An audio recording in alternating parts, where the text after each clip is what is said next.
साधना रामचंद्रगुले. माझे नाव सृष्टी पांडुरंग चालुक्य. माझे नाव स्मिता शिवराम धुंदले. आमच्या शाळेचे नाव जिल्हा परिषद प्रशाला मुळज. आम्ही या शाळेचे विद्यार्थिनी आहोत. आम्ही इयत्ता 9वी शिकत आहोत. आमच्या प्रकल्पाचे नाव शाश्वत शेतीसाठी बायोडिग्रेडेबल रोप पॉट तयार करण्यात आलेले आहे. सध्याच्या काळात रोप लावण्यासाठी मोठ्या प्रमाणात प्लास्टिकच्या पिशव्यांचा वापर खूप होत आहे. प्लास्टिकच्या पिशव्या स्वस्त, हलक्या व सहज उपलब्ध आहेत. प्लास्टिकच्या पिशव्या असे की त्यांचा विघटन होत नाही. प्लास्टिकमुळे मातीची सुपीकता घटते, हवा व पाणी यांचे प्रदूषण वाढते, तसेच पर्यावरण दीर्घकाळ नकारात्मक परिणाम होतो. समस्या मांडणी. आजकाल प्लास्टिक कचऱ्याचा खूप प्रमाणात वापर वाढलेला आहे आणि प्रदूषण खूप होत आहे. रोपवाटिकेमधून जेव्हा शेतकरी रोप आणतो त्याला प्लास्टिक असते घालून, तो जेव्हा रोप शेतात लावतो तेव्हा प्लास्टिक तिथेच टाकून देतो. त्यामुळे ही प्रदूषण वाढते आणि मुळांना खूप मोठ्या प्रमाणात धक्का बसतो. उद्देश शेतातील टाकाऊ पदार्थांचा पुनर्वापर करून बायोडिग्रेडेबल पॉट तयार करण्यात येते.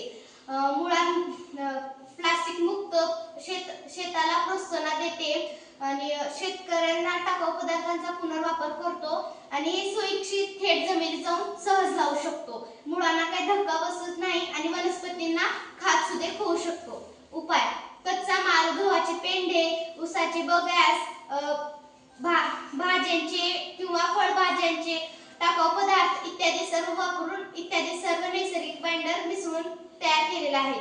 नैसर्गिक निर्मिती: शेतातील टाकाऊ मॉर्टरच्या सहाय्याने पॅडचा आकार तयार करणे. पॅडचा आकार तयार झाल्यानंतर थेट जमिनीत जाऊन सहज लावू शकतो. 100% बायोडिग्रेडेबल पॉट तयार करतो. मातीच्या सेंद्रिय घटकामुळे परिणाम वाढते. परिणाम: शेताला व परिसराला चालना मिळेल. कमी खर्चात शेतकऱ्यांना उपलब्ध होईल. मातीतील सेंद्रिय घटकांचे प्रमाण वाढेल. शेतकऱ्यांना पुनर्वापर होईल टाकाऊ पदार्थांचा.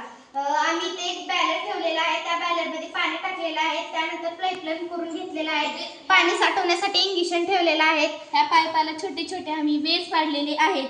इथे गहू लावलं, इथं सोयाबीन, मोहरी, धने लावलं आहे. आम्ही इत्यादी सर्व कडधान्य वापरलेले आहेत.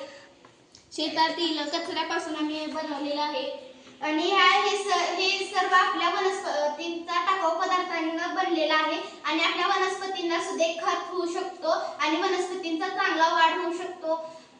धन्यवाद.